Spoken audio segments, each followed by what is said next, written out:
ગામના છેડે એક જૂનું મોટું મકાન હતું. લોકો કહેતા કે એ મકાનમાં ઘણા વર્ષોથી કોઈ રહેતું નહોતું. પણ એક દિવસ ત્યાં એક નવી વહુ આવી. તેનું નામ હતું કાવ્યા.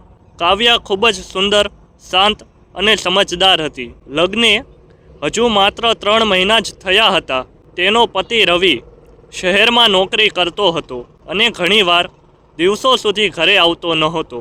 મોટા મકાનમાં કાવ્યા એકલી જ રહેતી. દિવસ દરમિયાન બધું સામાન્ય લાગતું, પણ રાત પડતા એ ઘરમાં એક અજાણી શાંતિ છવાઈ જતી. ઘડિયાળના ટીક ટીક અવાજ સિવાય કશું સંભળાતું નહોતું.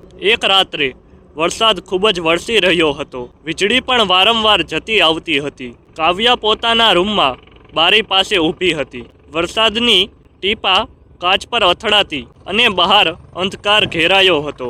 એવામાં તેણે પાછળથી કોઈના પગલાંનો અવાજ આવ્યો. તે તરત પાછળ વળી, પણ ત્યાં કોઈ નહોતું.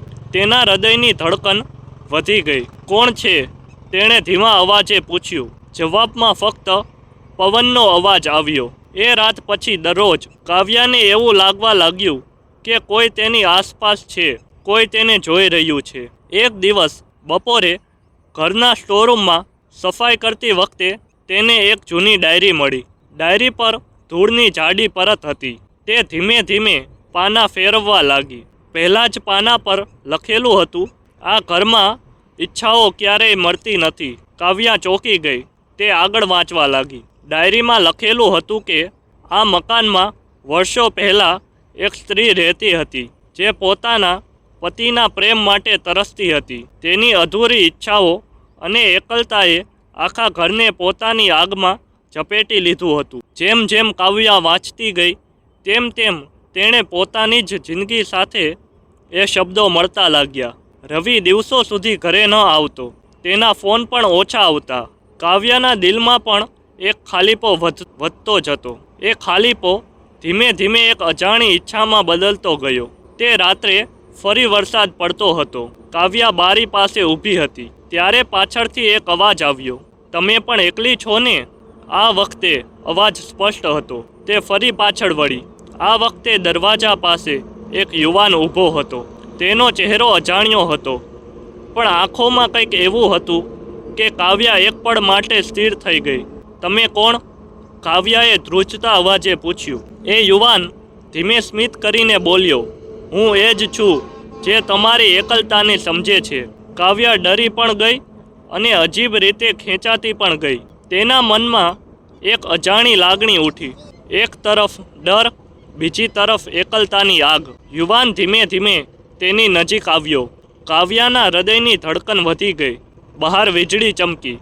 તે ક્ષણે આખું રૂમ પ્રકાશથી ઝગમગી ઉઠ્યું અને જ્યારે પ્રકાશ ગયો, યુવાન ગાયબ હતો. કાવ્યા ભયથી કાંપવા લાગી. શું એ હકીકત હતી કે ફક્ત તેના મનની કલ્પના? આ પ્રશ્ન તેને આખી રાત સતાવતો રહ્યો. બીજા દિવસે પડોશની એક વૃદ્ધ સ્ત્રી તેને મળવા આવી. કાવ્યાએ આખી વાત કહી. વૃદ્ધાએ ચોંકીને કહ્યું, આ ઘર સામાન્ય નથી. અહીં ઈચ્છાઓ જીવતી થાય છે. કાવ્યાના ચહેરાનો રંગ ઉડી ગયો. વૃદ્ધા આગળ બોલી, વર્ષો પહેલાં અહીં રહેતી સ્ત્રીની અધૂરી હવસ અને તરસ આજે પણ આ ઘરમાં ફરી રહી છે. જે કોઈ એકલો રહે છે, તેની અંદરની ઈચ્છાઓને આ ઘર જીવંત બનાવી દે છે. આ સાંભળીને કાવ્યાને ગઈ રાતનો યુવાન યાદ આવ્યો. રાત પડતા ફરી એ જ પગલાંનો અવાજ આવ્યો. આ વખતે વધુ નજીક, અને દરવાજા પર ધીમેથી કોઈએ ટકોરા માર્યા. ટક ટક ટક. કાવ્યા ધીમે ધીમે દરવાજા તરફ વધી. તેના હાથ કાંપતા હતા. જ્યારે તેણે દરવાજો ખોલ્યો, સામે જે હતું તે જોઈને તેના હોશ ઉડી ગયા. દોસ્તો, જો તમને વાર્તા ગમી હોય તો વિડીયોને લાઈક કરો, ચેનલને સબસ્ક્રાઈબ કરો અને આવી વધુ જ સસ્પેન્સ વાર્તાઓ માટે બેલ આઇકન જરૂર દબાવો.